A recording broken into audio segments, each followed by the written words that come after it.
Most women I work with aren't afraid of hard work. They're afraid of making the wrong move with money, of locking themselves into something they can't get out of winning financially, but losing control. Today, I'm sitting down with Stephanie Cabral. She didn't start in real estate to be an investor. She started because she wanted options. And if you've ever thought, I could do more, but I don't want to gamble what I've already built, this conversation is for you. Stephanie Cabral is a real estate investor, operator, and co-founder currently building a software platform with Pam to bring more clarity and access to investing and management. But what matters more to me and to the women listening is how she got here. Stephanie didn't wake up one day and decide, I want to be an investor. She made decisions slowly, intentionally, sometimes reluctantly. This month on Real Talk with Katie Kim, we're focusing on financial capital, not as a flex, but as a foundation. February is also National Women Investor Month, and I couldn't think of a better conversation to ground that theme. This is not hype. This is about sequencing and about knowing when you're ready and when you're not. So let's go. Stephanie, it's so great to have you on here. Thank you so much for joining me today. Thanks for having me, Katie. And I love that segue into the Women's Month and being here on the February kickoff. Yeah, I always find that there's always a new national day or national this. And when I learned that February was National Investor Month, I'm like, I had never heard of that. And we're going to lean into that because we have some badass women that are doing some amazing things. So we're going to break this episode down into a couple of acts. And so what I'd like to start with first is just give a brief overview of who Stephanie is, and we're going to dive into the whole story here. Sure. So Stephanie Cabral, I am a full-time real estate investor now, and I've achieved financial independence and geographic freedom through financial independence, which is really exciting. So I'm based in Connecticut. I spend my winters in Savannah, Georgia, which is where I am now. And because I self-manage my portfolio, I've achieved some fun time to spend that time in a creative space. So now I'm building a platform that solves one of my biggest problems and the problems that I find the women that I mentor as well in systems and processes have, and that is maintenance coordination. So now I'm building an AI maintenance coordinator. So I didn't start with the intention of real estate. But that's where I found myself, and that is absolutely where I found home. And I just love this journey that I've been on. And that's how I've met you and so many wonderful people. Yes. And I love it when everybody says it's not what I intended. And I'm like, I want to meet the one person that said, I set out on this journey and I rocked it out. As Stephanie mentioned, I love you said location agnostic, you just have that geographical freedom, which, I have a passion for experiences and seeing new cultures and just experiencing it all. So I love the fact that you've curated this life for that. And so before real estate investing, or before real estate and before investing, I should say, because you do both, who were you? How did Stephanie come in to, what's the origin story? So I am a lawyer by trade, and I like to say I'm a recovering lawyer. And it was not my favorite time in life. I was a lawyer for about 10 years, mostly because I didn't know what else to do. And my mom was a lawyer. And as I was graduating from college, just had never considered what I was going to do in the real world. And so as graduation came, it was like, what should I do? And the law was just the next logical thing. It's a romanticized profession, right? You see lawyers in movies, and then also I saw it at home. My mom actually had a really good work-life balance. I think she's one of the few. And so I was like, oh, I'll just be a lawyer. I'll just go to law school. Went to law school, and I don't regret going to law school. I think having a law degree, understanding how to read legal documents, understanding legal doctrine, that has done nothing but help me for sure. But the practice of law ate my soul. I absolutely hated it. And I would come home just exhausted at the end of every day, not because it was hard, but because it was not for me. It was that mental toll on you that just sucked the life out of you. That's right. Yeah. And I knew very early on that it was not for me. Even, in law school, I performed very well. I Mhm. got tremendous accomplishments. I participated in all sorts of extracurriculars and oral advocacy competitions, winning awards all over. But yet, that wasn't what I wanted, right? And so even though Mhm. I was performing and then going in and doing really well in practice, I just wasn't happy So in when you it. say, and I love that because like you're checking the boxes, right? Yeah. You're hitting all those things. So in your mindset at that point in your life, like what were you optimizing for in that part of your life? I don't know. It was Yeah. what life should look like, I guess. Mhm. It was Mhm. what people expect you to do next when you Oh. graduate from law school. You expect to get a job. You expect to go to a big firm. And so I was going to so I graduated in 2008, which Oh. was not a great time to get a job at a big firm. And Yep. so I, came back to Connecticut for a 1 year stopover, and ended up at a family firm. And Hmm. I specifically had this intention of, I know that I don't want to work full time as a lawyer. I'm unhappy with it. So we had an arrangement where I would have a very flexible schedule so that I Hmm. could pursue other things. So in Ooh. that space, I was underemployed and underpaid. Mm. And that felt terrible. This was the most shameful time in my life. In retrospect, this was the most empowering time Mm. in my life Yeah. because, and I always share this. Now I can share this. I would never have shared this at the time. I didn't know that this was happening for me. But in retrospect, what this gave me is the freedom from the golden handcuffs that my friends who actually got those jobs that they turns out didn't want, but Yep. gave them the money to buy the big house that then they couldn't get out of, right? So I didn't have that problem. I actually couldn't afford a house. So I had to find a way to afford to live. And I moved in with a bunch of roommates and had a very, very affordable rent that still was unaffordable. So I moved home Wow. for a little bit. At that point, I was trying to make some big decisions. And so even though I couldn't afford rent, I still have very high standards. So I wanted a house. Love it. And Give it to I us remember, real. right? This And just and was the this concept. time frame because you are a lawyer, right? You have a job. Was it still romanticized to everybody else? And it was kind of this like, I don't want to say facade, but kind of a they're not asking, so I'm not telling them like Yeah. all the Yeah. There was details this of conflict of oh, image and my own sense of pride and yeah, and definitely like don't tell them I live at home and definitely do not bring my car to meet them. I'll park far away and then I'll just walk. Yeah, I mean it was all terrible. so Um, so so in then that I remember what?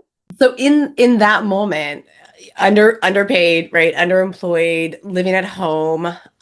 What did money represent to you at that point? Like, yeah, what did it mean to you?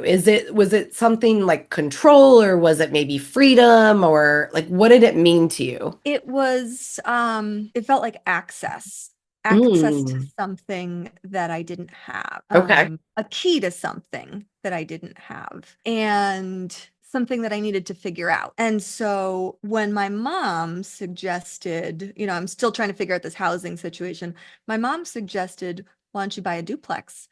And I thought that was the craziest decision that I had ever heard because I can't even afford an apartment.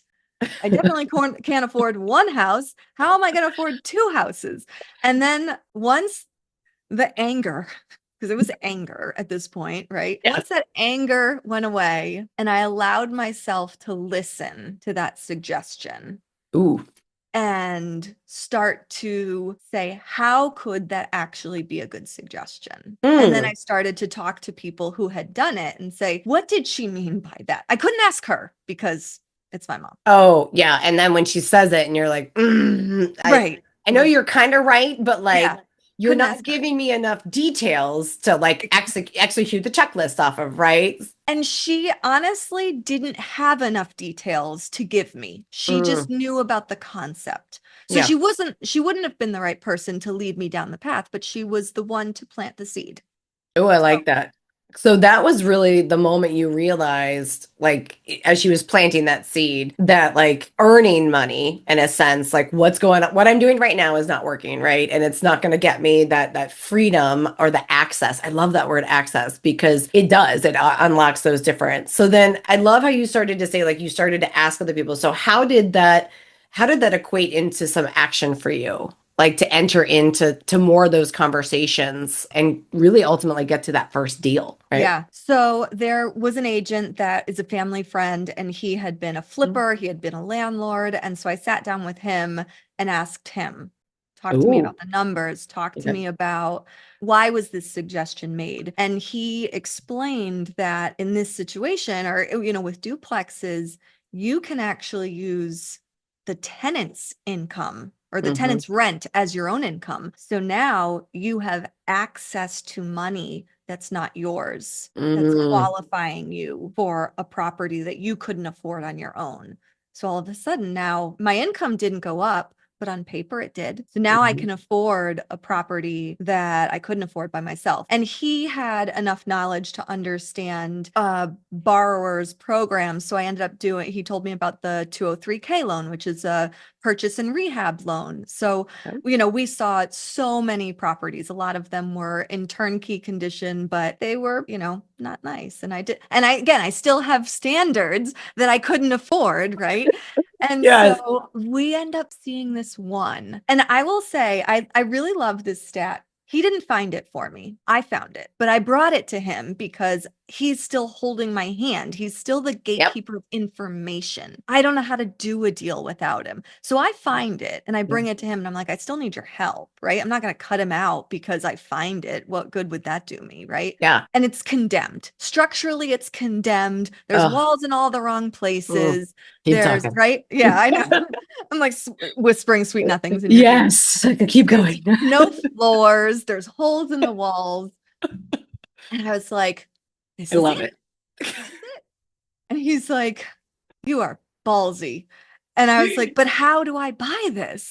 He was And he's probably like, like, you misheard the first conversation we had. Like, but he's like, there are loans for this. yeah. And So I was like, I want to okay. time out for a second. I want to keep the story going, but for those listeners who don't know what a 203 loan, 203, do you say K? 203K. Yeah, Yeah, 203K. 203K loan. What is that? Like, break it down a little bit. Yes, this is specifically an FHA product for first-time home buyers. And it's for owner occupants. You don't have to be a first-time home buyer, but Ooh. it rolls in the purchase and the rehab costs into one loan. So rather than paying for the rehab cost out of pocket, you are borrowing the rehab costs and the lender is paying those out of pocket. So it's a tremendous way to do a rehab, even if you don't have the funds to do it. And they have a small version and they also have a large version for extensive rehabs. That large version, which is the one that I did, gives you a consultant who's doing the scope of work for you, who is supervising the contractors, making sure the quality is there, authorizing the draws so that Whoa. they're not getting too far down the process without it going, in the wrong direction. So it's Mm. very much hand holding in your first construction project, which allowed me later to then go to hard money lenders and say, I've got experience in construction projects because Oh, I so you're did. building your resume there. I like that. Yeah. I like Yeah. that. And Yeah. I like how you're stepping into this too, because you're using programs that put guardrails on. And, a couple of things that, as you know, I'm working through is like complexity is earned, right? You start to learn that, oh, I can switch this, I can switch that. But keeping that simple focus is hard, and putting those guardrails in place is great. And you're not getting in front of your skis, even though it feels like it's an ambitious project, because you have your network and you keep going through it and you rely it. So I love that. So okay, so back to that. So I appreciate you catching us all up. So then, was there ever a time in that conversation like that you almost stopped doing your first deal? Was there any fear or time, or was it like, I just want to figure out how to do this and it's new and I'm just going to keep putting my head down and go? Like, where was your brain space at? I think I was so committed to doing the deal. And I felt that in this group of people that I had, between the agent who was so experienced, between the lender who was doing so much handholding, like I didn't have to do the scope of work. I didn't have to Mm, know what I was doing in renovations. And the contractor was really taking care of me. And that was mm, verified by the lender that I didn't need, maybe this was just total naivete at the time, and it's still naivete, but mm. I didn't need to be fearful. Ooh, I like that. You didn't need to be fearful because you had experts in your corner that you relied on. I love that. Yeah. Yeah. And I've had projects go wrong since then because I've had less guardrails, right? I've had Mm, less eyes on projects than I have on mm, my first project. So, it's interesting. not to say that projects can't go wrong. It's that I had so many eyes on Hmm. this first project because I knew that I didn't know what I didn't know. And so I just wanted all these layers. And then I was like, because I'm not a qualified set of eyes. Hmm. So I love that you're owning that, right? Like, I don't know. I'm staying in my Zog, and I'm sure there was some motivation to get outside the house, right? That was helping drive that too a little bit. an obsession. Obsession. Bound, determined. We're making this work. Here's the path. Yeah. Hey, Yeah. let's go. But I mean, that property still to this day is one of my best performers. It's now moved into midterm rentals. I have a tremendous amount of equity in it. I mean, I've got a killer line of credit on it. Like, it has just been the golden goose, honestly. I just got a home run on that property on my very first one. I could not, and I lived there for 7 years just for free. For free. Yeah. Yeah, we had one of my son's hockey coaches who plays hockey with my husband. Like, it's a whole family in that, right? And he came over to dinner one night, and he was like, I want to buy a house. It's time." And I'm like, "Dude, you are single. You have no kids. Like, what are you doing?" Right? Duplex. And yeah, that's exactly where I went. And he goes, "Well, what do you mean?" And I said, and then I'm like, "Okay, Katie, like, put the business hat off, right? This is friend. He's here for Sunday supper, right? Like, tell me, again, and you've heard me ask you this question, like, where do you want to be in 3 to 5 years, right? Like, that's my go-to. Like, why step into this? Why step into buying your first duplex? Why? Because that why is what's really going to pull you when all the shit hits the fan, right? And so he was like, "Well, I like my job, but I don't love my job, and I don't know if I want to do it forever, but I want to do this job over here, but it doesn't pay me what I'm getting in this job," right? And I think a lot of times that's the, like, I want to do this, I'm passionate about it, but I don't understand how I can make money at it, right? And so I want to get to that with you and how that, like, what that created. But to finish this story, it was like, he was like, "I don't understand what that looks like. I don't understand what you're asking me." And so I went, because I have my mobile whiteboard, as you're familiar with. I wheeled it out into the kitchen as Charles is getting the brisket going and everything and finishing it. And my boys know how to run numbers on properties. So they're all like, they got their notebooks out. They're all like, "Okay, mom's throwing down some numbers. Let's go." And I was like, "Okay, look at your house." Like, we pulled up realtor.com, right? I'm like, "Put your search criteria in." He's like, "Okay." And I'm like, "Any search criteria," right? Like, it's almost like give me the numbers. And so we started to be like, "Okay, this is the house price. Let's say we're going to make an offer for, 90%. I'm like, "No, let's go full price." And we started to break through the numbers. And he was like, "Ooh, that would be tight. Like, it's right at where my rent is." I said, "Okay, but you're not looking at this right." I'm like, "Now let's add a rent." And, they did a quick Google search. I'm like, "This is not going to be real numbers. We're going to vet this later. But back of the napkin, how much will a tenant pay you?" Right. And so we went in. He's like, "Oh, so I would be paying less, if not anything, and I'd have the house." I'm like, "Yeah." And then you'd get the depreciation write-off, you get the interest write-off. And so we kind of ran those numbers. He's like, "So I would be getting paid to do this deal after taxes from this." I'm like, "Yeah." I go, "That's the game." And I go, "And if you don't have kids, you do it this year, then you do another one next year, you do it." And he was just like, "What would that look like in 3 years?" I said, "Okay, let's do it." Right. And I said, "Now the fun part is, let's go 5 years, right? You refinance the first one." And so that's the leverage. And so he kind of got a click. And now it's like, okay, well, I can bring some guys in and I don't have to put down as much. And so it was just fun because the conversation keeps growing. Mhm. And I love when you're sharing that story because it makes me ask, like, at what point did you realize that it wasn't just income, but it was leverage? Because you teased us, right? You're like, "Now it's this, now it's this." Like, where did that journey happen for you? It was a couple of years later, actually. I was a slow learner and Absorbing. yep, but I got there. So I ended up when I decided, okay, I'm done with a duplex, I'm ready to move on. I had taken another job as a commercial real estate agent, realizing that like I love real estate. I want to start to move into real estate more. Want to get my Love. feet wet. So I'd been working as at a couple years as a commercial real estate agent, had built up a nice nest egg, and I was like, I'm going to go put 20% Ooh. down on a primary residence, a single family. And I did that. I went and bought one. It was like a little bit of a fixer upper, but I still thought this was going to be my primary residence. And then I ran the numbers. I was like, if I move from this duplex into this single family and I rent it out, I'd actually have worse cash flow than if I just rented Ooh. out this single family and stayed in my duplex. Huh. Yeah.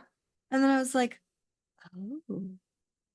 So I could stay here and have someone else pay the mortgage in this single family.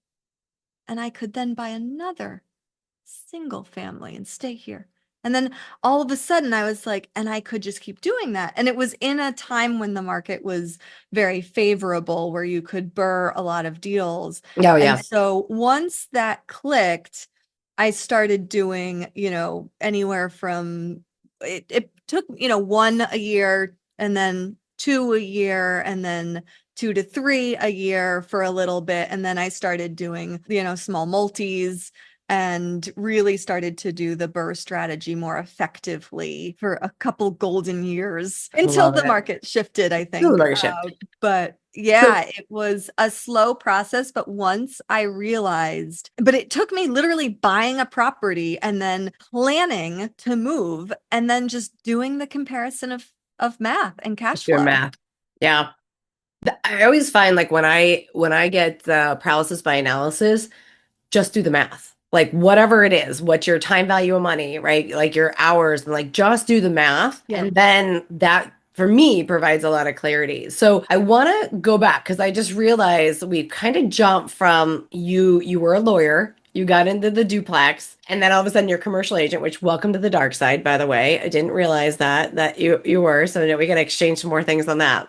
But one from the W-2 and usually commercial real estates are not agents are not W-2, they're independent contractors. But how did you leave? And I know you were underemployed, underpaid, like you said, like how did you leave the safety net? And I put it in quotes if you're not watching this on YouTube because I don't think any job has a safety net. I like to know where my revenue is coming from. But how did you leave that? And then did you kind of have some limiting beliefs of like, oh, I need this because it's how I'm getting vetted for the financing or something like that? Like, did you have any kind of mind issues leaving or? So I spent 10 years at the firm, and it was 6 years ago that I left the Mm, firm. And I transitioned out of the firm around the same time that I transitioned out of the commercial real estate firm. So I went okay. basically completely self-employed around the same time. Um, Oh, so you were doing both. You I were was doing doing a, both. Yeah. oh, So okay. that was that was actually a really nice time for me to be able to be at the firm and the commercial real estate company, because I was just earning both, right? Okay, so Um, wait a second. So when you okay, whoa. So you have this slow, small paycheck from the county, from the legal firm, sorry. yeah, And then you're getting like big piles of cash, as Liz says, from the commissions and stuff on the commercial side. lumpy, but yes. Lumpy. It's Lumpy lumpy. It's income. sporadic and lumpy. Okay. Yeah, yeah. Yeah, so that I was just pocketing, and that's how I Oh, ended up putting the 20% down love it. on the property. And so that really was what I was able to use to BURR. And so a lot of times, I don't know how other people do it. I wasn't able to recycle 100% just in perpetuity. Like it would be like 90%. It would kind of dwindle down, right? But Hmm. it gave me enough experience that I was able to go in and take private lenders and debt partners on for deals. So now I have a good number of lenders in my Rolodex because I was able to use my own funds to build up a track record first, which is how I always think. Like I don't want to borrow other people's money on my own deals before I'm established. So I was Mhm. able to use my own money to build up the track record first. When I stepped out, I had already done enough commercial deals. I had already switched from conventional lending to commercial asset-based lending. So I knew that this world existed and it was much easier than conventional lending. So I really didn't have that big concern. I will say for people that are looking to get out of their W-2 job, the biggest thing you can do is set yourself up with, like, if you need to get HELOC on your primary residence, get it before you leave, right? Mhm. Because your DTI is going to plummet. Yeah. Because that, they underwrite you personally. Mhm. Any loans or anything that you're going to be relying on your debt to income, line that up before you go if you need an increase on your credit line or something like that. Those are things you want to line up. But as far as, or if you're refinancing your home, your primary residence, change that. Like, I actually got very lucky. I was able to do a bank statement loan for a primary residence, but that Times are I felt really changed a little lucky. bit. Yeah. Yeah, I felt Yeah. lucky that I was able to find that. And I didn't really think about that when I stepped out. But Something that big. yeah, but I knew that from an investment standpoint, Yeah. the transition out wasn't going to stop me.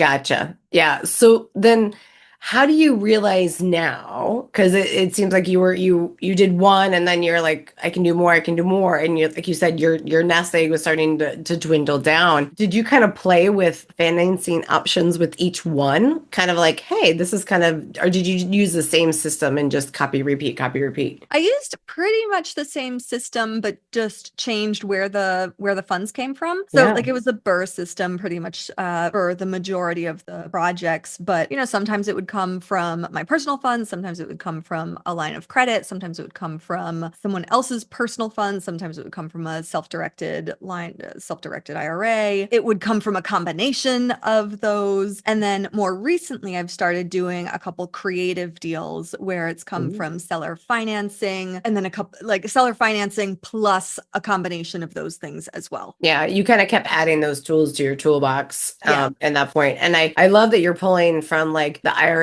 the 401ks. We look at them from a safety net, right? When you're in your W-2 job, but then it's also that ability to leverage it now and even like the infinite banking concept, which I know a lot of people, it's so confusing, but stepping into them little by little is great. So you can be like, okay, it worked. It's happening how we think it is. Let's go bigger. So what do you, or how do you, I should say, personally define like a good deal right now? Because, and for those, and also if you could define like what BURR is for some people, I would think Mm, everybody listening here would know, but just in case, because I love going into the value add projects, like that's my guilty pleasure. But what does it look like for you, like a good investment now? sure. So BURR is the easier one to answer. Yeah. So BURR is an acronym for buy, renovate, rent, refinance, repeat. So basically, you're buying distressed properties, you Mhm. are renovating them to drive up the value, and then you are renting them out to tenants to now stabilize the property. So you've increased the value, you've stabilized it, so you can bring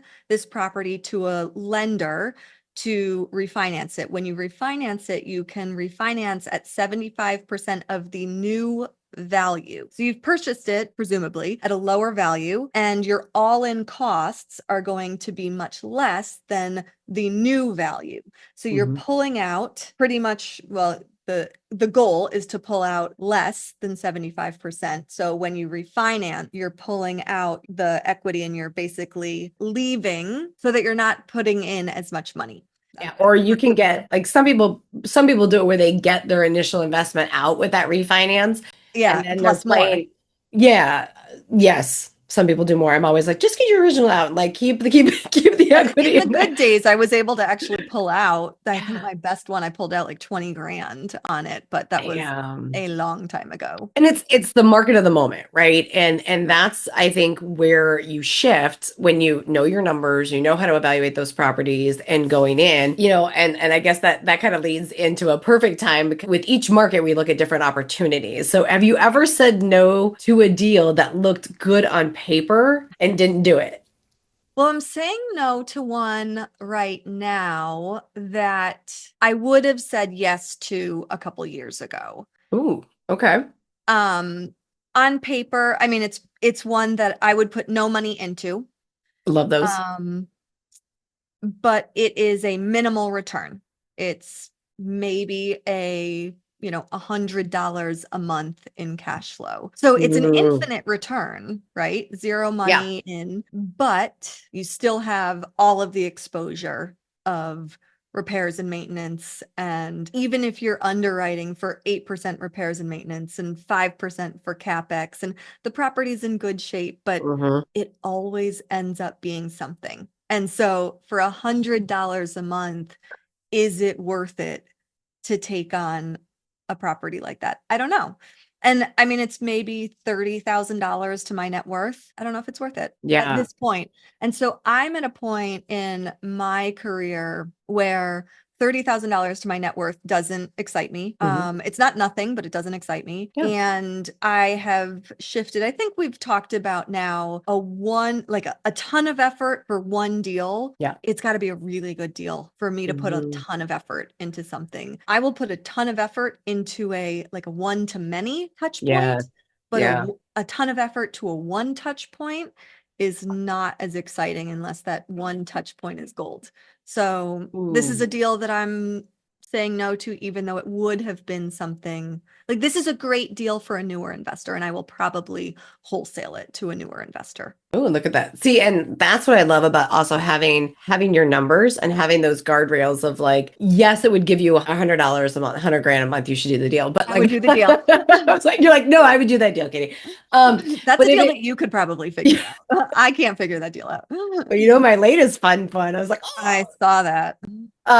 So, well, when I look at that, I want to go back to this. I want to scroll out on that. But when I think about it, it's the cost that's not on the balance sheet. It's the Mhm. cost that's not on the P&L, right? So yes, you'd put no money in, yes, you'd get $100. And if somebody wants to buy this wholesale, put your name and Stephanie will DM you in the comments and we can get this deal moving. But with that, it's all the other stuff you do depending on who's in your network, what are your systems, and how are you set up, Yeah. right? It's the Which distraction. huge it could be huge distraction, right? Mhm. And sometimes like the easier deals I see that are like they look great on paper, if you don't pull back and look at like your capacity and your bandwidth to take on that project, you may inadvertently take on something that overwhelms the system that's not worth it. So I love that you kind of shared with us that like that is how you stepped into that and saying like it's good on paper. In your mind you're probably thinking I really don't have to do much on this, right? Like I don't have to put any money in. I got a guy, I can call him for the loan. Like maybe you're Mhm. seller financing, which I It's love seller that too. financed. It's a Yeah, long-term tenant. I mean, it really is it's a simple deal. yeah.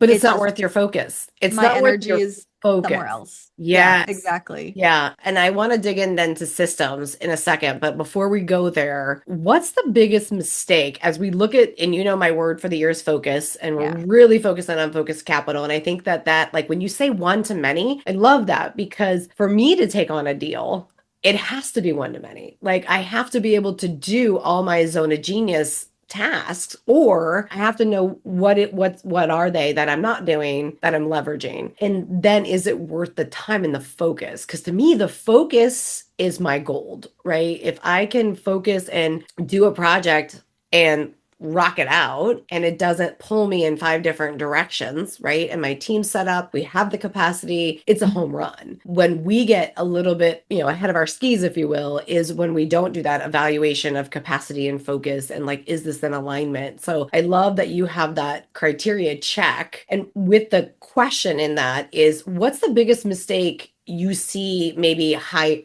earning women make when they start to do investing? Is it that, or is it something else? Are they like avoiding change? Like, what do you see as one of the biggest mistakes? High earning women that are in investing or high earning women that are starting to get into investing? I would say when they want to start, like when they're starting out, like what do you see are like some big mistakes that they make? Or I think the biggest concern that I see is relying too much on other people.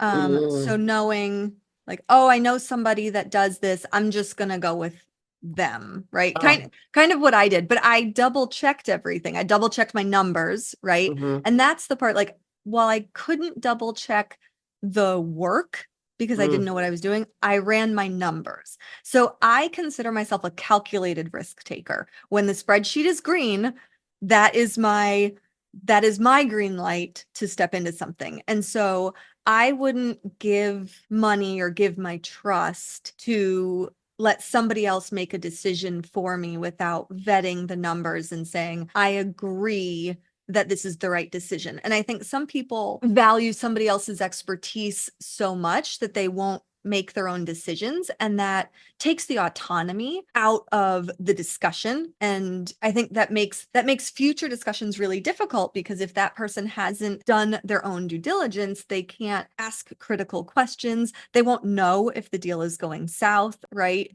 Mm, So I or think how to it's really pivot. important. Yeah, they have to Mhm. have their own understanding of the deal and be involved in the learning process to Mm. have an opinion about the deal.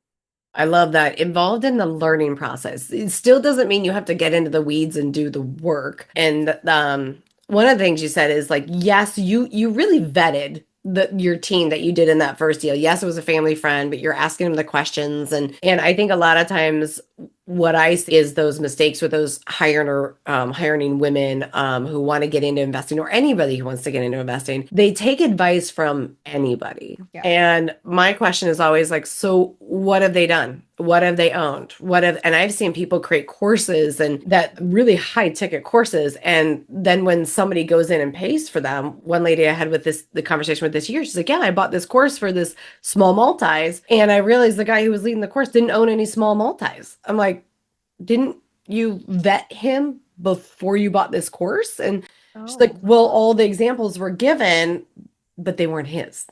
And oh, so vetting that somebody has like been there, done that, and I usually say been there, done that, has the scars to prove it, I agree. I think give me the also, dirty. like, what have they done that's hurt? Oh, I really yeah. think so one of my early projects, my first flip, I lost actually a good amount of money and learned so many lessons from it. And my lender on the deal, we talked about it afterwards, and he's like, we will lend to you without hesitation going forward, because I came to him as soon as I knew the deal was going sideways. And I was like, do not worry. I have a plan. You will be paid on time in full. I will not miss a payment. And communicated with him. It was a hard money loan, but I had a, direct point of contact. I was like, Yeah. I will not miss a payment. This hurts, but we are on track. And he's like, there are so many borrowers that you lend to that you don't know how it's going to go if it goes wrong. But Yes. the one that you lend to that has gone through it and you know how it's going to go when it goes wrong, they're Mhm. the ones you trust. Yes. Yes. And I think that exactly what you just said is why I always hesitate to lend hard money, right? To enter into that phase of hard money or that area because of that. Because I think a lot of times lending is the character of the person you're lending to. Yes. And it's the same thing I look for when I bring investors into my project is like when the shit hits the fan, because something's gonna go wrong, right? You're dealing with other people, other people's business, all the stuff. And when something goes wrong, are you digging in or are you jumping out? Right. And communication, I'm constantly working on better communication because sometimes I'll put my head down and solve something. I'm like, oh yeah, I gotta update them. Like this is what we're doing. But hearing you say that again, it just reminds me as well of like communicate when things are good and communicate when things are bad. Like, Right. and a lot of times people can help you through that. And I think that that's people see it as a sign of weakness. And I see it as a sign of strength. And like, we're going to get through this. I'm not sure how we're going to get through it, but we're going to figure it out. Right. And Right. let's put our heads down and go. So Right. I love And that. yeah, and I don't know how that would have worked if I had asked him for an extension or asked him for a halt on interest. I never asked him for a change on terms. I basically just said, we don't need to change terms. We're just going to keep going.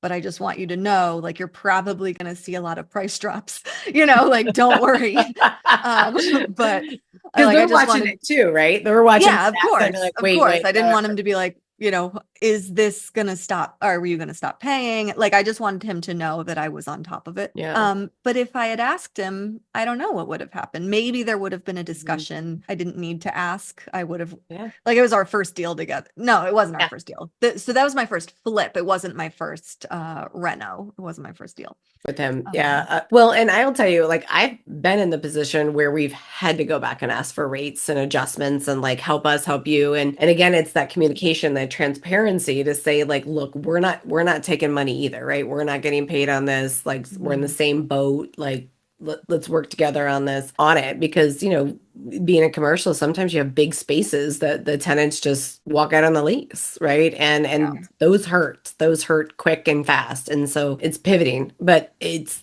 goes back to that network, right? And so I love that because not only are you always are building your network, always, always, always, and you do some meetups, which you've handed over to some people to do a Yeah. little bit more, which is awesome. But want to lean into the building your infrastructure now. So as you've started to progress on your journey, you've left the other, I would say, distractions of jobs behind, and you're leaning into investing. You're also, I love how you go about working through building that your infrastructure because you really take that model of like, I'm solving a problem for myself, solving a problem for my clients, my tenants, and then solving a problem for other people. Can I share this out with other people? And so I know that you have built a couple of systems and software. So let's talk first about the lean landlord, and then I wanna quickly pivot over to Pam because that I think is the fun conversation of the moment.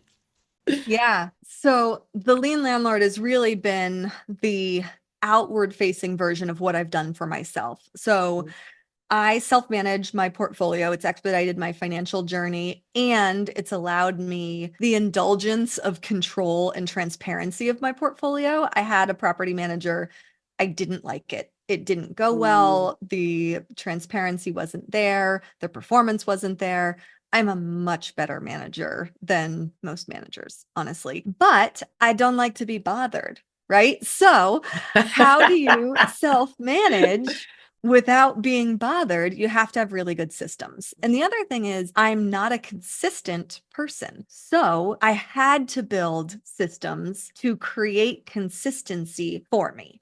And I have very high standards, as we heard in my house purchasing story. So I really want to serve my tenants well. I want them to stay. I want them to be happy. I want them to be served as I would want to be served as a tenant, but I don't want to be the one making sure that they're served well. So these systems were really born out of a personality and a necessity situation. So I got really into automation mostly when I started doing midterm rentals, realized that a rent collection software was just not enough. That's just such an QuickBooks can inadequate. send the email. Yeah, yeah, yeah. Yeah, like your rent is due in 10 days, but that is not enough to track all of the turnover, all of the leasing inquiries. So I brought on a virtual assistant. I got really into SOPs to make sure that she knew what to do. So we've been working together for about 6 years. So total success in the relationship. The SOPs have been phenomenal. And also the automation for consistency. So, she might press a button and the same email goes out every single time, right? Or the emails go out based on triggers, dates, updates, things like that, behaviors. So we really try to have as much hands off as possible. And now I've been moving into, as our time together progresses, me and this virtual assistant, I've recognized that all virtual assistants, we've had this conversation, all virtual assistants, all relationships have a shelf life. Mm-hmm. Mm-hmm. And while our relationship has been a success, I know that there will be an end to it. And recognizing that now I'm so far removed from the work and the SOPs are great, but I'm going to have to jump in and retrain. Mm-hmm. And I don't want to. And she has so much historical knowledge. She has so much understanding of the systems. To lose her will be quite devastating. And Yeah. so my goal for this year is to really become VA optional through Ooh. automation. So I am prioritizing automation, chat bots, and just AI throughout my portfolio. And as you alluded to, Pam, this AI maintenance coordination is absolutely one of the key components of that because it is inherently the one system. Maintenance is the one piece Oh, you cannot systemize because it's responsive. It's a surprise every time, right? yep. It's you're on Um, the treadmill and you get a call or text that the fire alarm's going off. Your family dinner or yeah, yeah. For me, what started it was literally the just quintessential, most iconic example. I was in line to get on a plane to go on vacation. And I Oh, got a no heat call. I was like, of course, of course. And I just realized, my portfolio is not huge. And I hadn't had a maintenance call in months. oh I yeah. wasn't thinking about it, but I was like, Mhm. I cannot be the middleman. Mm, I don't want to be bothered, but I do want someone to be the middleman. So mhm. I had tried a couple like third-party providers, but they're Yeah. human. So they've got human flaws. They're expensive because you pay for Human. coverage, Yeah. time, turnover, sickness, right? Oh, And it's not consistent. So especially this year, AI has just blown up. yes.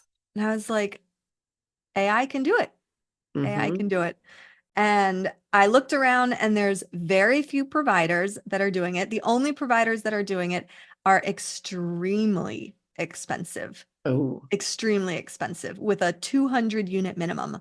And so there's a gap yeah. in accessibility for even small property managers can't tackle that. No, and I think that's where you have that like the lost clientele, right? Where it is a lot of people that are self-managing their stuff. They're not big enough yet to hire a big firm to take it all over, which may not also be the right solution for their portfolio. As you mentioned, like you want a level of service and a level of quality. And same with me. Like that's why, for the better or worse, like that's why a lot of my tenants have my cell phone number, right? Is because they know I'll get on it. But that's not good for me, and it's not good for my, mental health and all the things, right, going forward. And I think a lot of owners are like that. One of my partners, Mike, he started to do the duplex, the house, and kept going, and then he wanted to buy a small multi, right? It's usually the progression. And his banker came to him like, not until you find somebody to manage your portfolio. And he goes, what? And I love, like, to me, and these are people in our inner circle where they protect us from ourselves. And he's like, you are gonna be overwhelmed because, and he was still have a full W-2 job. So he was doing all this like on the side. And they're like, you're never gonna grow where we think you can with this. And so he got a property manager. And then it's learning, in my mind, then it's learning that accountability, like what you said. I want them serviced, but they're not being serviced as I want them serviced.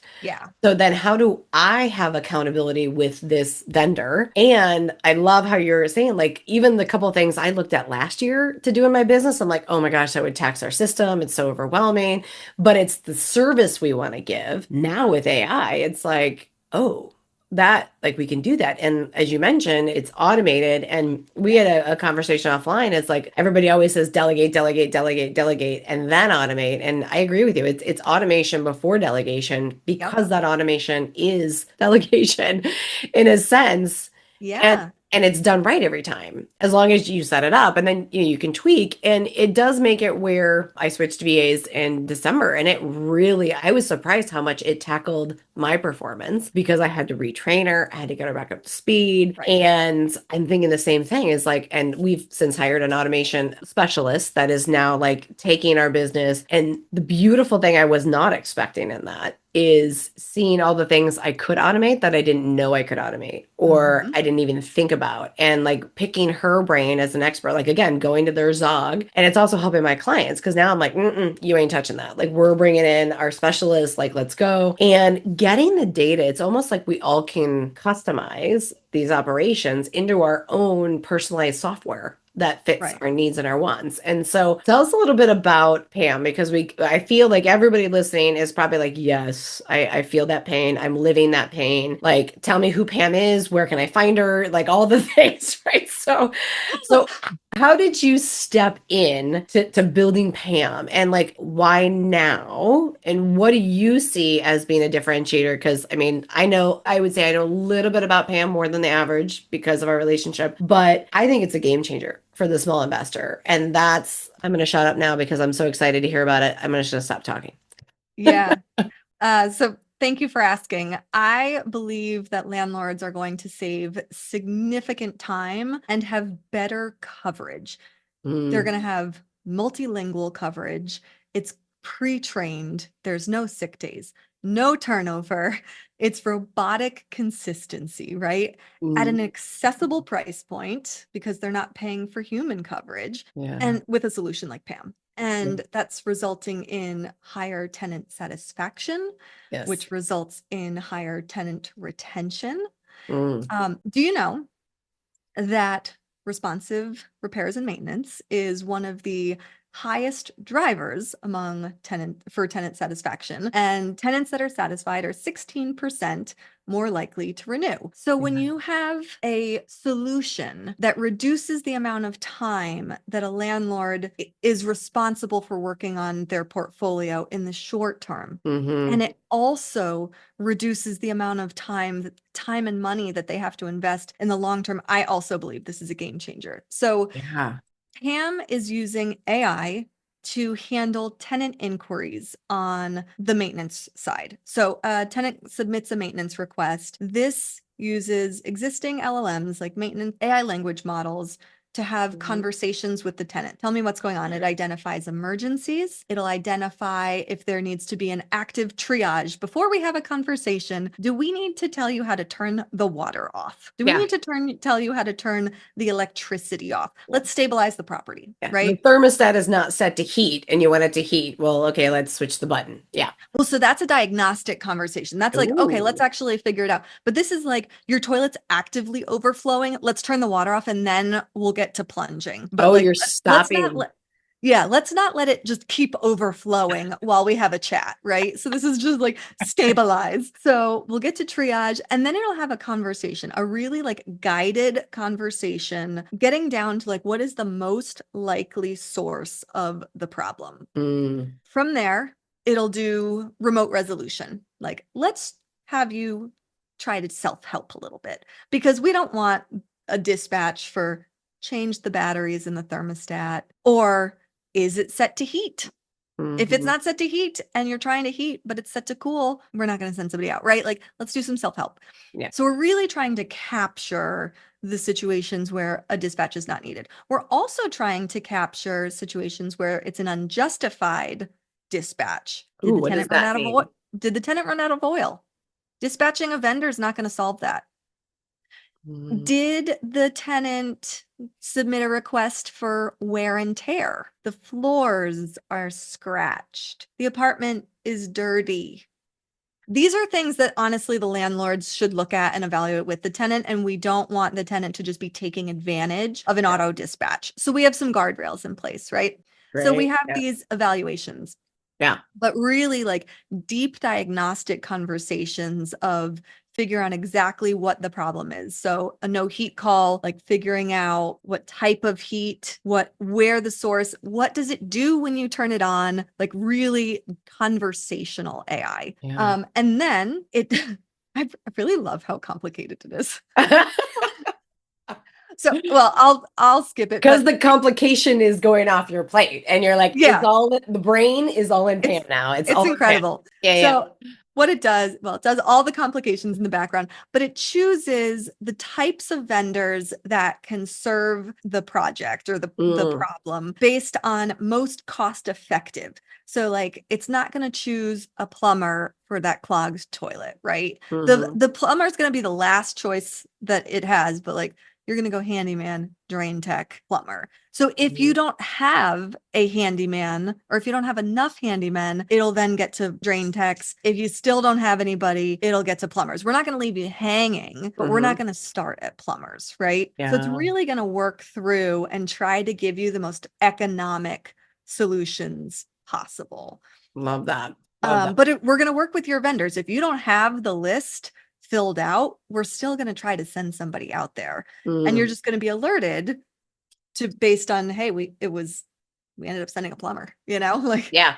and so we also have on the dashboard, we show like the top vendor categories and visually we show how many of each category you have. And if you have fewer than the recommended, you get like an alert, basically like, we don't want you to be caught off guard that you don't have enough vendors in a particular category. Like we want it to Mm. be so that you're ahead of the game at all times. But so then once it chooses the type of vendor that is selected, so, this handyman, drain tech, then plumber. It's going to choose the vendor that matches, and it's going to contact that vendor for you. This is the part that really, so the vendor selection and the dispatch is what really sets this apart from other tools that are out there. There's a lot of tools that are doing like conversation with the tenant and trying to figure out like generally what might be the problem, but choosing the vendor and sending the message out and then having a conversation of, do you accept, do you decline, and having the landlord being able to set the policies for how long do we wait until we contact the next vendor, and what, based on the level of urgency. This is all AI is choosing the urgency level based on all of our logic that's built in. Yeah. It's really incredible. My tech team, I did not build any of this. My tech team has just done an incredible job putting this all together. And, the landlords have a lot of control over what they're putting in based on their own vendors, based on their own policies. And then we are really giving just a lot of control as well to the landlords being able to look at each ticket before the ticket's sent out. So there's a 15-minute review period for every ticket. So for me, I like a little bit of control if you haven't caught that. So Me too. The ticket's gonna go out after 15 minutes if you don't do anything, right? That's the whole point, is you don't have to do something. But if you have access and you want to review it, you have the 15 minutes to say, I agree, I don't agree with that level of urgency, I don't agree with that vendor selection, I want to change the vendors that are in the queue. So I think there's a lot of people that are AI skeptics, and this is a way to just kind of like mitigate that a little bit, to say it's working. It's working. Yeah, a lot of stuff that we're doing within the Kim group is, I call it, it's like AI empowered, but human engaged. So where like the AI is really helping support the systems, the process that like in essence, like a trained monkey can do, right? And then you still have that people point of contact, because you still need exactly what you're saying. Like you're still putting all the brains and the logic and the guardrails on there, because there is a human point and touch point at some point, multiple points in this process. So how do you guardrail that, control it? Because I'm sure a lot of people that started to listen to begin the conversation was like, yeah. Like my software company, like, lets us have a chat, and then they send them to me anyway, right? And that's what I originally, when you were starting to put the logic in, like it calls and does, I'm like, oh, that's next level, because we have that portal of like, hey, submit a ticket, like, right? But then you still have to wait for that human to get to it. You have to wait for that to get, but now you're like calculating that flow and you're automating it. So it takes the stress off and the process. I'm going to ask the question, but I know it's already there, is like, and then you show the follow-up and the status and where things are at. So you kind of complete that accountability back to the landlord. Yeah. So the landlord and tenant both get notified that a ticket's been submitted. They get the maintenance ticket ID. They get, access to the portal, to landlord. The tenant can submit photos. Landlord can go in and alter any information. And then as the updates occur, the landlord gets notified of every update that's happening. So the vendor, when they accept the job, get all of the information to the tenant. So they're not going to get the tenant's contact information or address until they actually accept. They're going to get the city and like the description of the problem, but they're not going to get the tenant's contact information before. Once they accept, they get all the tenant's information. And then once the job's complete, then landlord's updated and a work order's created. So this is one thing that I think is very interesting. So most landlords do not track the work that's done in their properties. What? They don't track the work that's done. How do you know when you get an invoice? Like, well, so they'll get an invoice, just but pay they it. don't. Yeah. So there's a difference between a maintenance ticket that says bubbles are in my toilet, bubbles, versus sewer line was replaced, right? One's a maintenance ticket, one's a work order. So I think it's important. And like, even, on a more practical level, a more applicable scenario is how often are you servicing your oil? This might be regional for Connecticut. We have oil boilers. You have to service them every year. If you don't track that, you can get confused. You might miss a year. A tenant might come in and complain that their oil cost is really high because you haven't cleaned. You have to have records of these things, right? Yeah. So tracking these and having records of what's happened on your properties, the more properties you have, the less you know about what happened, right? And so having work orders of who did what on your property, tracking the invoices, tracking the vendors that were there on what date. That is different than tracking your maintenance requests. And this is a way to have both of them. They're linked together, but they're different. So I I love that. love this is a problem for me and it's a solution for me. Like I'm solving for me first. Totally. Yeah, and we don't, I mean, Midwest and the South is like we don't have the oil, but we have like change the filters, right? Especially with commercial, Yep. we started to take it onto the triple net because nobody does it, right? And they're too busy Yep. running their business, and that enhances the life and the longevity of the HVAC units. And so, I even get like, did we do the quarterly maintenances? Like, and so, we're creating systems that's like it's a flag, right? Of like, hey, this didn't get done. But in with Pam, like Pam would be like, yeah, we could automate that. We can get those calls going out. And so for me, kind of what you said earlier, like it changes the one thing you liked about that is access, right? It changes the access and clarity, if you will, for people that are wanting to manage real estate, but they don't want to take on the property management. But I don't get one without the other. So I either have to then find this company that I know, like, and trust, or I get a solution like Pam that can then not only help me with my current portfolio or step into a portfolio, but then help me scale because now it's, we say guardrails, but in essence, protecting us from our own faults that we have, right? Like, okay, I'm not a if you're not a detail person, I'm not a detail person. I'm not going to remember to do the oil. I'm not going to remember to do the filters. And now I have to rely on somebody else to remind me, and that somebody else being able as a system that's automated and is defined is more reliable than relying on a company to remember your specific needs on a property. So we don't automate the preventative maintenance yet, but Mm. I will say yet. Yeah. Mm. But we do have record keeping capabilities, and the automation is, I would say, around the corner. That's a logical next step. Yeah. But I think even just tracking, like we track when is the last date the filters were changed, and even like tracking what size are the filters, so Oh, that yeah. like so we have an assets list so that because we have to track warranties, right? So one of the things that we do is what existing coverage do you have? You don't want to send out a vendor when you already have existing coverage. Maybe you've Yep. got a warranty, maybe you've got a service contract, you've got pest control already as a contractor, you've got a superintendent on a property. Don't send somebody else when you've got a super, right? Yeah. So you Well, want to check existing coverage already. And so we track assets and all of the details of the assets that are there. So like filter size, last change of the filter, all of that is in there. And so I think even if you're not a details person, so I'm not a details person, but I want like Pam is really about like having the nerdy person that is the details person that's always like, did you remember to fill that out? Or like, do you want to just put that right here so you never have to look for it again? it's having a Donna. It's having a Donna. Yeah, yeah. From It's Suits. Yeah. that. It's that because I need that. And I Mhm. know other people need that too. I love that. I love that. And so let's get back to, we'll put in the notes, guys, because Pam's just is ready beta. And I want to say just beta because there's a lot in this beta, believe me, because It's a hefty beta. I didn't I've do a been, great job keeping it MVP. I keep going. I'm like, Stephanie, MVP, get it out, I add to know. it, add to it. And she's like, no. So it is more than a beta for sure. We'll put some links in the show notes for you to look at and sign up for that. And before we leave, I have two more questions here is what does, and I always, as we're talking about focus. We're talking about financial capacity and capital. I want to also bring in legacy because I feel like that's a lot of what we strive for is to leave that legacy behind. And what does financial freedom actually look like for you right now at this point in your life? Meaning like, what am I reaching for or what have I accomplished that I define financial freedom as? Both, if you want. Yeah.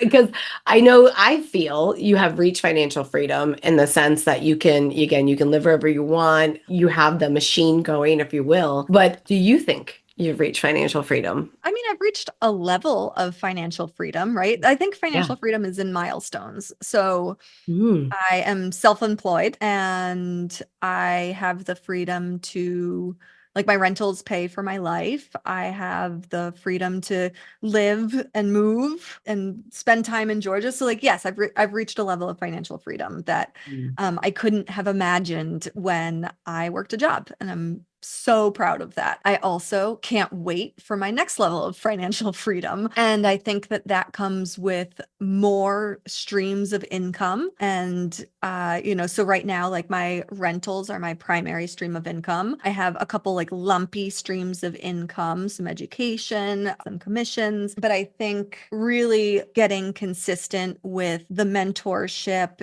in the Lean Landlord. And, like I said, I'm teaching in public as I go VA optional. I'd really like that for that to be something that I empower others with as well. And if that's something that they want to join in the journey, that would be a tremendous way for us to grow together. And then Pam would be my ultimate goal, to have that be a stream of income that is empowering for others, empowering for me. And just reaches the next level, and Love it. is also a plan for an exit. So I love that. yeah. Love that. So, all right, last question. What would you do differently if you were starting again today? And I'm gonna tag two questions on that. What would you do differently starting again today? Or what advice, you can answer it one or two ways. Or what advice would you give yourself who is sitting down at that table with the family friend, real estate agent about to take her first dive? I'd go all in on networking and education. I Mm. think that I got lucky and got a mentor, but I didn't know that one isn't enough. Oh, yes. I love that you said that. And Yes. I think that's been, honestly, my work this year is I've been like, I am surrounded by a network and mentors. And I mean, it has been a very investment heavy year for me. And I think that's been why I've been able to survive the stress and the lift of Pam. I don't think that I would have gotten through the year, honestly, without having so many people to turn to and said, this is a problem. This is a hurdle. This is a question. I need support, whatever it is. So, you just don't know what you don't know, right? Mhm. So you need people to show your blind spots, give you ideas. I mean, every time, Katie, every time we talk, even if I don't have a question for you, you have advice for me, and advice I didn't know I needed, right? So like, I think mentors come in all shapes, sizes, forms. I think the Mm. more you network, the more involved you are, the better you are. Because in our line of work, they don't teach this in school. You have to go find it. Yeah. And you have to make it a priority. You can't just go to class and expect it to be there. So I Mhm. think that would be the thing that I would tell myself, is be more intentional about acquiring this information. Books are access to incredible mentors, but also nothing replaces in person, and honestly virtual. I mean, I've made some really great virtual friends Yeah. that you can then make, occasional contact with in person and keep it alive. Yeah, I love that you said multiple because I thought what like getting a coach, I'm like, okay, that's all I need, right? Like step back. And what I realized is it's not only the coach, it's the right coach for where you're at right now in your life. And it's also those mentors because they're in the game, right? They have the scars, they're doing it, and they can also help connect you with other people and staying hungry in that focus of what do I want to learn? Who do I want to become? What does that look like? And then who's been there and done that, right? And invite those in. And I think, with AI being so big, that's one thing I fear even for my kids is like network is still king. Like being able to pick up a phone and say like, "Hey, I got you," I had something over Christmas where the girl's like, "Hey, my landlord's not doing this. I need a space immediately." I'm like, "Let me make a couple calls." And we were able to help them. I couldn't do that if I didn't have the network. I couldn't do that if I didn't already have people that I could and I built up a brand with and reach out. So I love you saying that you need more than just one. And it's a constant search at whatever level you're at. Right. Because then Yeah. when you level up, it's all new systems, all new options that you can have for yourself. It's So not one and done. It's not one and done. So appreciate you coming on and want to wrap up. We probably could talk for another 2 hours probably here, but how do people find you, get a hold of you, follow you, sign up for Pam? Let's put that on there because I know after everybody's listened to this episode, they're like, yes, I need Pam in my life. How do we find you? Yeah. So on Facebook and Instagram, my handle's the same, the Stephanie Cabral. So you can follow me on there. And then the website for Pam is choosepam.ai. And the beta sign up, it's always up. The website's always up. And then from there, you can also go and learn more about the beta sign up. Awesome. Awesome. Perfect. Well, thank you very much. Loved having you on. And I'm sure we'll bring you back for some more here once we get Pam left. It's been so great talking to you, Katie. Awesome. Thanks, Stephanie. Bye.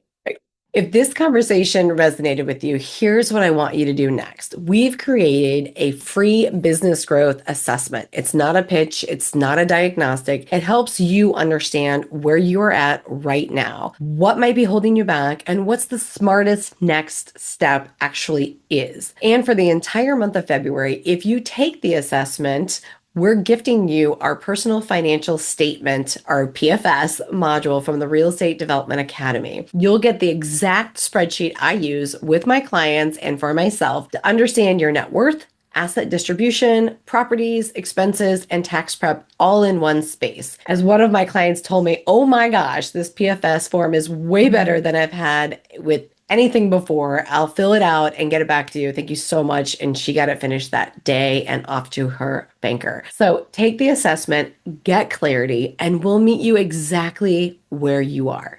Let's go. Before we wrap up, if someone in your world needs this conversation, a founder who's carrying a lot and ready for clarity, send this episode to her. These messages land deeper when we share them. And if you're in that space where you know your business can grow, you feel the potential, but the next strategic step isn't fully clear yet, let's talk. You don't need a new identity. You don't need to force a direction. You just need clarity that's aligned with your goals, your numbers, and the life you want to lead. I invite you to book a call with my team. We'll look at where you are, identify the real leverage points, and map the smartest next move, whether that's one of our free resources, a workshop, or deeper support. Clarity creates momentum. Let's get yours. Let's go. The information in this podcast is for educational and informational purposes only. It is not legal advice. It's not financial advice. It's not investment advice. Real estate development, like any investment, carries risk. Before you make decisions, you should always consult a licensed professional, your attorney, your CPA, or your financial advisor, to name a few, to make sure you're making the right choice for your situation. I'm here to share insights and strategy, but you're responsible for your own decisions, and each situation is unique. So make sure you contact your professional team to give you your specific guidance for your specific case, as each real estate development's different and unique and has its own challenges and opportunities.